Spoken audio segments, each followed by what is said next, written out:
उत्तर प्रदेश में भाजपा सरकार में पूरी तरह जंगल राज कायम है। हाँ। अत्याचार हो रहा, हत्याएं हो रही, हाँ। बहन बेटियों के साथ अत्याचार हो रहा, खास तौर पर एससी, एसटी, ओबीसी और मुस्लिम समाज के ऊपर या अन्य गरीबों के ऊपर, अन्य समाज के भी जो अत्याचार हो रहा है, इन अत्याचार को सत्ता पक्ष विपक्ष कुछ देख ही नहीं रहा। इस सरकार को उखाड़ कर फेंकेंगे और सत्ता की अपनी सरकार बनाएंगे। और जिस तरीके 2007 में मुस्लिम भाईचारा, पिछड़ा भाईचारा और मियन संगठन बाम से लगे थे, आज फिर उसी तरह हमारे लोग बहन जी के निर्देश पर बूथ वाइज लगे हैं। SIR को आप जरूरी मानते हैं? तो न मानो, नहीं आप मानते नहीं, अगर चुनाव आयोग ने गाइडलाइन दिया है कि SIR का फॉर्म भरना की प्रक्रिया चालू है तो मानना पड़ेगा। ये जो दूसरी पार्टी के लोग कहते हैं कि इसमें बीजेपी का एजेंडा है, मुसलमान और दलितों के वोट काटे जाएंगे। अरे भाई वो कर रहे हैं ना, लेकिन आप चढ़ के भराओ ना फॉर्म। नहीं भरा, विरोध करो उसका। बिहार के चुनाव के नतीजों से कितना संतुष्ट हैं आप? बिल्कुल संतुष्ट नहीं है। हम ये जानते हैं अगर ईमानदारी से चुनाव होता तो हमारी सीटें काफी जीत के आती, क्योंकि हमने देखा कि एक सीट जो हमारे सतीश यादव पिंटू जीते हैं, ये 125 जीतते हैं, फिर रिकाउंटिंग होती है, फिर कुछ अंतर कम होता, फिर रिकाउंटिंग, कई बार 8 बार तो लोग बताते रिकाउंटिंग हुई है। ओवैसी जी बड़ा मेहरबान थे, गठबंधन में भले नहीं थे आपके, लेकिन 3-3 सीटों पर उन्होंने आपको वॉकओवर दे दिया।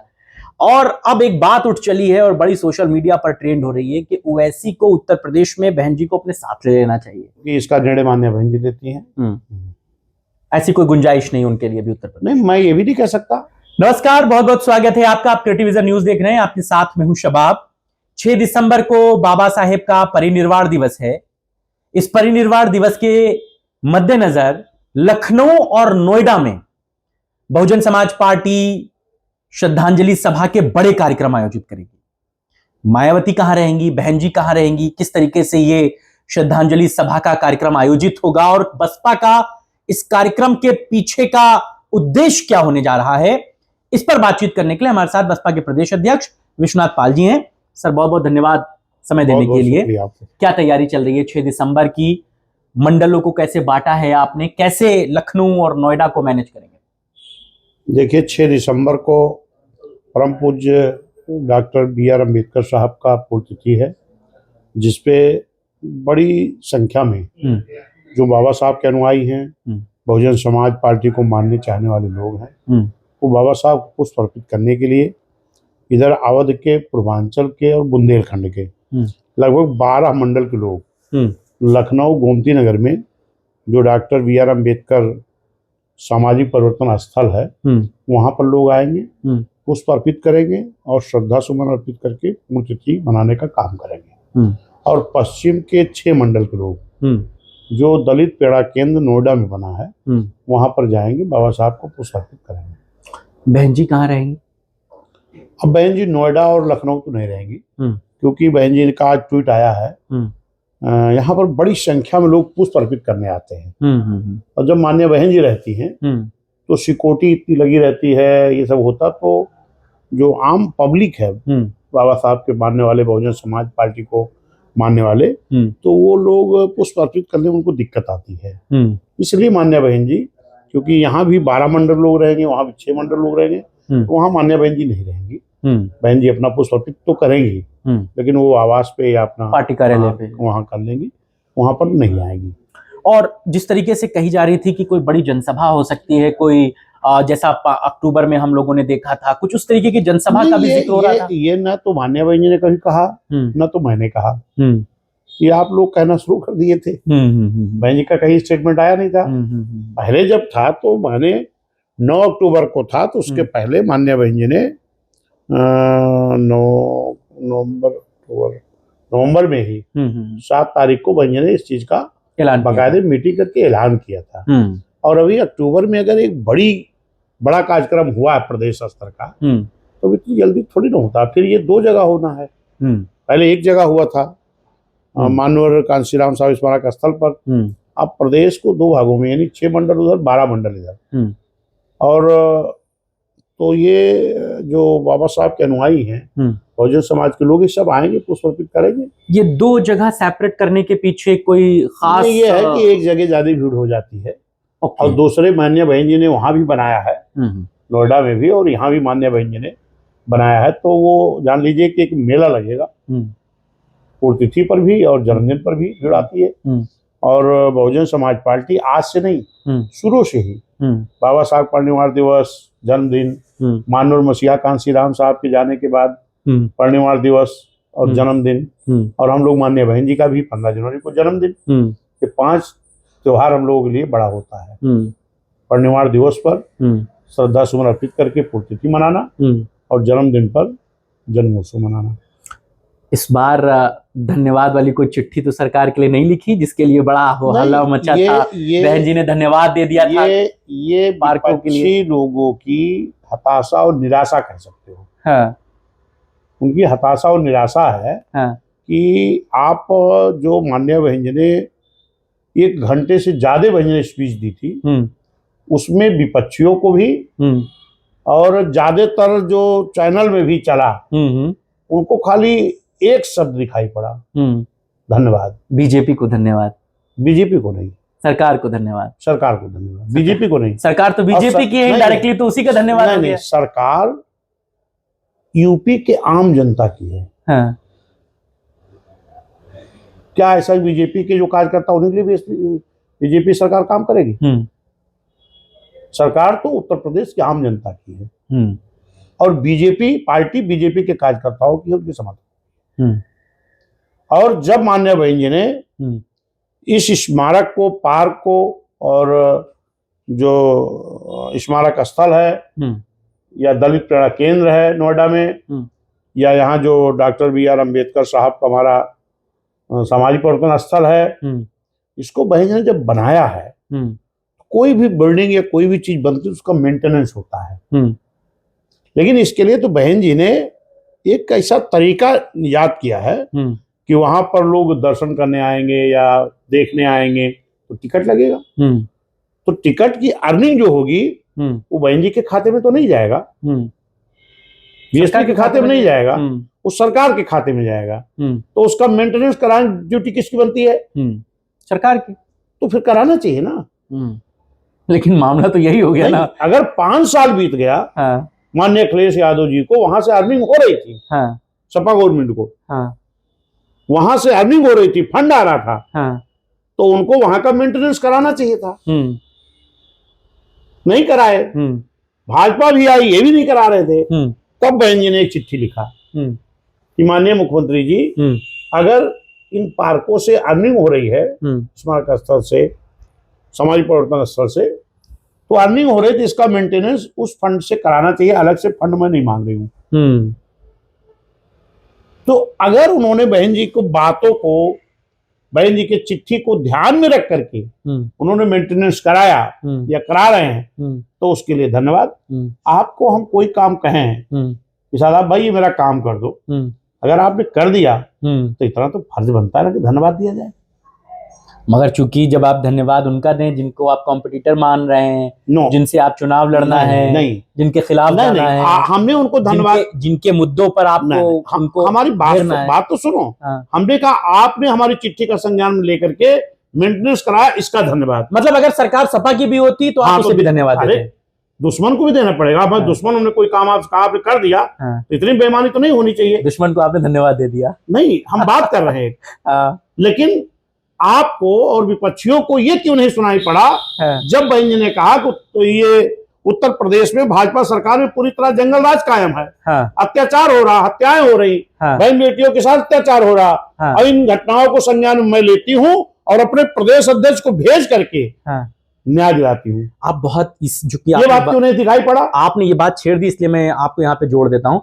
जिस तरीके से आप पहुंच रहे हैं मामलों में, घटनाओं में, आपको लगता है ये एक बड़ा रेवोल्यूशन हो रहा है और विश्वनाथ पाल इंडिविजुअल बसपा से लोगों को फिर से कनेक्ट कर पा रहे हैं उनके सुख दुख में खड़े होकर? नहीं, मैं तो देख रहा हूं कि जितनी इस तरह से खास तौर पर SC, ST, OBC और मुस्लिम समाज के ऊपर या अन्य गरीबों के ऊपर, अन्य समाज के भी जो अत्याचार हो रहा है, इन अत्याचार को सत्ता पक्ष विपक्ष कुछ देख ही नहीं रहा। इसको तो अकेले बहन जी संज्ञान में ले रही हैं और बहन जी ने भरे मन से ऐलान किया।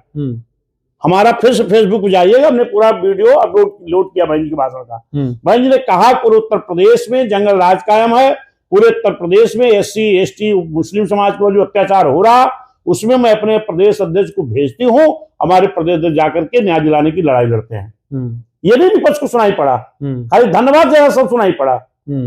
और फिर भाई ने कहा कि ये भाजपा सरकार बहुजन मूवमेंट को कमजोर करने के लिए, बहुजन समाज पार्टी को कमजोर करने के लिए हमारे ऊपर, हमारे परिवार के ऊपर तमाम फर्जी मुकदमे ला दे भाजपा ने। और फिर लास्ट में भाई ने क्या कहा, लास्ट में कि आप लोग मजबूती से लड़ो, मैं भी मजबूती से लड़ूंगी और इस सरकार को उखाड़ कर फेंकेंगे और 27 अपनी सरकार बनाएंगे। किसको उखाड़ कर फेंकने के लिए कहा? किसको उखाड़ फेंकने के लिए कहा? मौजूदा बीजेपी की सरकार, बीजेपी को। और लोग क्या करें, बीजेपी तारीफ कर दिया। ये क्यों नहीं सुनाई पड़ रहा कि बहन जी ने कहा हम इस सरकार को उखाड़ कर फेंकेंगे, आप लोग मजबूती से लगो, हम भी ताकत से लड़ करके अपनी सरकार बनाएंगे। हम सरकार कब बनाएंगे? जब इनको उखाड़ कर फेंकेंगे ना। तो ये विपक्ष को नहीं सुनाई पड़ा। सुनाई पड़ना ये भी चाहिए ना। लड़ाई में चीजों को कैसे बदलता देख रहे हैं। वो अक्टूबर की जनसभा के बाद यूपी में बसपा के लिए कितना माहौल गर्म हुआ है? देखिए, बहुजन समाज पार्टी जिस तरीके से 2007 में पिछड़ा भाईचारा, मुस्लिम भाईचारा बना करके एक जनता का गठबंधन तैयार किया था, फिर उसी तरीके माननीय बहन जी की गाइडलाइन में, माननीय बहन जी के निर्देश पर पूरे उत्तर प्रदेश में अभी आपने देखा कि 9 अक्टूबर को माननीय बहन जी ने स्मारक स्थल पे कार्यक्रम किया। 16 अक्टूबर को बहन जी ने उत्तर प्रदेश उत्तराखंड की मीटिंग किया लखनऊ में। 19 को ऑल इंडिया के कई प्रदेशों को बुलाने का काम किया। ठीक है। फिर उसके बाद 29 को मुस्लिम समाज को बुलाया। फिर 1 नवंबर को ओबीसी को बुलाया। फिर 6 को बिहार में बहन ने मीटिंग किया। फिर बहन जी दिल्ली में 2 बार मीटिंग लगातार ले रही लोगों की। तो ये देख करके जो हमारा वर्कर है कि जब हमारी नेता मान्य बहन जी इतना लगातार कैंपेनिंग कर रही हैं, तो वो भी हमारा कार्यकर्ता बूथ तक लग गया है। और जिस तरीके 2007 में मुस्लिम भाईचारा, पिछड़ा भाईचारा और मियन संगठन बाम से लगे थे, आज फिर उसी तरह हमारे लोग बहन जी के निर्देश पर बूथ वाइज लगे हैं। मैं खुद ही बूथ जा रहा हूं, बूथ वाइज मैं भी जा रहा हूं, मेरे लोग भी जा रहे हैं और बूथ पर जाके लोगों को इकट्ठा करते हैं। वहां जो 9 अक्टूबर को लोग आए थे उनको धन्यवाद देना, बूथ सेक्टर की समीक्षा करना, SIR का मजबूती के साथ लग के फार्म भराना, 6 दिसंबर की तैयारी, 15 जनवरी बहन जी की जन्मदिन की तैयारी और जनता का गठबंधन बनाना, ये सब काम बड़ी मजबूती से चल रहा है। SIR को आप जरूरी मानते हैं? तो ना मानो, नहीं आप मानते नहीं। अगर चुनाव आयोग ने गाइडलाइन दिया है कि SIR का फार्म भरना की प्रक्रिया चालू है, तो मानना पड़ेगा। और ये जो ना मानो, ना भराओ, किसका नुकसान होगा? ये जो दूसरी पार्टी के लोग कहते हैं कि इसमें बीजेपी का एजेंडा है, मुसलमान और दलितों के वोट काटे जाएंगे। अरे भाई वो कर रहे हैं ना, लेकिन आप चढ़ के भराओ ना फार्म। नहीं भरा, विरोध करो उसका। आपको लगता है क्या बीजेपी ऐसा कर रही है? नहीं, देखिए उस चीज की शिकायतें कई जगह से आ रही हैं। कई जगह BLA को हमारे सुसाइड करना पड़ा। तो इसको हम चाहते हैं कि एक भौगोलिक स्थिति को देखते हुए, क्या स्थिति है, तमाम BLA जो हैं उनको, BLA हैं जो पार्टियों के और सरकारी, इनको ट्रेनिंग सही दे देनी चाहिए। तमाम लोग फार्म भरने को नहीं आ रहा था। फिर दूसरे, क्या जो समय दिया गया इसमें फार्म भरा जा सकता कि नहीं, मैं ये नहीं कह रहा हूं, मैं प्रोसीजर की बात नहीं कर रहा हूं। हाँ, मैं बात कर रहा हूं कि अखिलेश यादव, राहुल गांधी जिस बात का एलिगेशन लगाते हैं कि इलेक्शन कमीशन बीजेपी के एजेंडे पे चल रहा है और इस SIR के जरिए एक वर्ग विशेष, एक धर्म विशेष, उनके वोट काटे जाएंगे। अगर काटे जा रहे हैं तो हम लोग कर क्या रहे हैं? हमको चढ़ के भरवाना चाहिए ना फार्म। नहीं, आपको लगता है बीजेपी ऐसा कर रही है? नहीं, इस तरह की शिकायतें कई जगह तो आई हैं कि जैसे कुछ जगह नाम काटने की, अभी नाम काटने बढ़ाने की बात ही नहीं। अगर SIR फार्म नहीं भरा जाएगा तो कट ही जाएगा। फार्म भराने की, फार्म भराना चाहिए। और उसमें कहीं कहीं दिक्कतें आ रही है कि जो उनका वो उसका बारकोड है वो अपलोड नहीं हो रहा, कहीं कहीं गलत ले रहा, कहीं पर BLA जो जा रहे हैं उनको सही तरीके से भरना नहीं आ रहा, तमाम दिक्कतें आ रही। तो ये दिक्कतें आ रही, लेकिन इसको सॉल्व करना चाहिए। अगर अभी बिहार में SIR पर ही चुनाव हुआ है तो आगे हमें तो उस पर लग के काम लगता है बिहार में जो लगा रहे हैं ये लोग के कई लाख वोट काट दिए, बीजेपी ने अपने लोगों के वोट सेव कर लिए। नहीं, देखिए हमने असर पड़ा आपके नतीजों पर? हमने देखा है, अभी अयोध्या के, क्योंकि मैं रहने वाला हूँ जी। हमारे यहाँ अयोध्या में भी जो तमाम धर्मशाले हैं, मंदिर है, वहाँ कई कई 100 लोग रहते हैं। तो क्या उनके वोट उनके गांव में नहीं होंगे? तो कटने चाहिए, सबके कटने चाहिए जहां डबल वोट है। लेकिन उसका लग करके अब जब चुनाव आयोग, क्योंकि केंद्रीय चुनाव आयोग जो है वो अगर गाइडलाइन जारी किया तो हमें लग करके भराना चाहिए। बीजेपी का एजेंट है क्या चुनाव आयोग? विश्वनाथ पाल इसको क्या मानते हैं? अपोजिशन जिस बात को लेकर के, राहुल गांधी एजेंडा है, अखिलेश यादव का एजेंडा है कि इलेक्शन कमीशन बीजेपी के लिए काम कर रहा है, इस बात से आप कितना इत्तेफाक? नहीं, ये चुनाव आयोग को करना नहीं चाहिए। अगर कर रहा है तो गलत है, नहीं करना चाहिए, क्योंकि वो निष्पक्ष एजेंसी है चुनाव आयोग, वो किसी दल की नहीं है। तो जबरदस्ती हम आरोप नहीं लगा सकते। अगर उस पर कहीं कमी है, ऐसी कमी आ रही है, तो उसको चुनाव आयोग को संज्ञान में लेना चाहिए। किसी दल के एजेंट के रूप में काम उसको नहीं करना चाहिए। बिहार के चुनाव के नतीजों से कितना संतुष्ट हैं आप? बिल्कुल संतुष्ट नहीं है। हम ये जानते हैं अगर ईमानदारी से चुनाव होता तो हमारी सीटें काफी जीत के आती, क्योंकि हमने देखा कि एक सीट जो हमारे सतीश यादव पिंटू जीते हैं, ये 125 जीतते हैं, फिर रिकाउंटिंग होती है, फिर कुछ अंतर कम होता, फिर रिकाउंटिंग, कई बार 8 बार तो लोग बताते रिकाउंटिंग हुई है।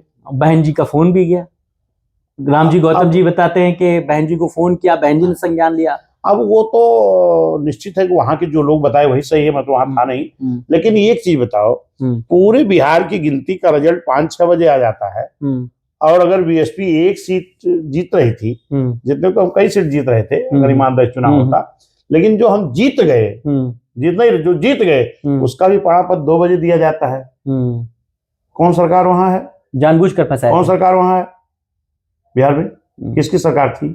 एनडीए की थी, बीजेपी की। और है किसकी? बीजेपी की। और रिजल्ट देने में इतनी देरी किसने कराया? बीजेपी ने। और हमको बी टीम कहा जाता है। अभी तो आप, जो पार्टी एक विधायक हमको जीतने नहीं दे रही है, पार्टी कैसे? वो तो इलेक्शन कमीशन चुनाव करा रहा है। नहीं, इलेक्शन कमीशन कराता है, लेकिन वहां अधिकारियों को उसका जाके बैठने की जरूरत नहीं है। वो तो अधिकारी तो सरकार के कहने जाता है। वहां जो चुनाव आयोग डीएम है, जिलाधिकारी है, जो उन्होंने लाठियां बरसाई हमारे लोगों के ऊपर, चुनाव आयोग थोड़ी बरसाए, मुकदमे लदवाए गए। हाँ, मुकदमे लदवाए। तो वही मैं कहता हूँ कि एक तरफ लोग कहते हैं बीजेपी की बी टीम है, एक तरफ बीजेपी हमको एक सीट नहीं जीतने दे रही थी। अगर निष्पक्ष चुनाव का मतलब क्या आप कहना चाहते हैं? क्या बेईमानी हुई वहां पर? नहीं, हर तरह से बेईमानी हुई है। ईवीएम की भी बेईमानी सामने आती है, अधिकारियों के द्वारा जिसकी सरकार होती है उससे बेईमानी कराया जाता है। और अगर ये नहीं होता तो हमारा रिजल्ट पिंटू यादव, सतीश यादव को 5-6 बजे अगर वो जीत गए तो वो रिजल्ट दे देना चाहिए। एक चीज बिहार में और देखिए, ओवैसी जी बड़ा मेहरबान थे, गठबंधन में भले नहीं थे आपके, लेकिन 3-3 सीटों पर उन्होंने आपको वॉकओवर दे दिया। और अब एक बात उठ चली है और बड़ी सोशल मीडिया पर ट्रेंड हो रही है कि ओवैसी को उत्तर प्रदेश में बहन जी को अपने साथ ले लेना चाहिए। इस बात में कितनी हकीकत आप देखते हैं और आपको लगता है क्या ऐसा होना चाहिए? नहीं, ऐसा कुछ मैं नहीं देखता हूं, क्योंकि इसका निर्णय माननीय बहन जी देती हैं। ऐसी कोई गुंजाइश नहीं उनके लिए भी उत्तर प्रदेश? नहीं, मैं ये भी नहीं कह सकता। मैं इस बात कैसे कह सकता हूँ? अभी तक जो माननीय बहन जी ने हम लोग निर्देशित किया है कि अकेले दम पर हमको चुनाव लड़ना है, तो हम अकेले दम पर दलों का गठबंधन का इंतजार नहीं कर रहा हूँ, जनता गठबंधन तैयार कर रहा हूँ, उसी बल पर जीतेंगे। अगर ओवैसी की तरफ से ऑफर आता है या कभी कुछ बात बनती है, वो निर्णय माननीय बहन जी आपकी बात क्या है? आपको लगता है कि विश्वनाथ पाल जी क्या सोचते हैं? अगर आ जाएंगे तो अच्छा होगा, नहीं आएंगे तो? विश्वनाथ पाल कुछ नहीं सोचते हैं। विश्वनाथ पाल बीएसपी के वर्कर है, बीएसपी एक अनुशासित पार्टी है। हमारी नेता माननीय बहन जी है, जितना बहन जी हमको आदेशित करती उतना ही मैं करता हूँ। बहन जी आदेशित किया कि बिना गठबंधन के लड़ना है, बहुजन समाज पार्टी बिना गठबंधन की लड़ेगी, तो विश्वनाथ पाल अकेले दम पर लड़ने के लिए जनता गठबंधन तैयार करने पर मैं लगाऊं। अब फिर यहीं पे बात आके यही फंसती है, जो पिंटू यादव का फोटो वायरल हुआ था, घुटनों पे बहन जी के साथ बैठे थे, बड़ा मामला रोस्ट हुआ कि एक विधायक, एक माननीय वो घुटनों पर है। वही बात आप कह रहे हैं कि बहन जी जो कहेंगी, मतलब कहने की भी आजादी नहीं है बसपा में कि मैं कुछ कह सकता हूं।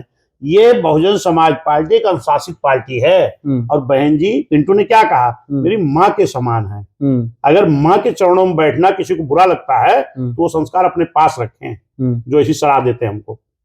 हाँ, पिंटू यादव ने क्या लिखा था वो भी पढ़ा कि नहीं? बाइट दी उन्होंने। क्या बाइट दिया? यही दिया कि बहन मेरी माँ के समान है। बिल्कुल बिल्कुल। तो माँ के सामने घुटने पर बैठना ये कौन संस्कार सिखाता है?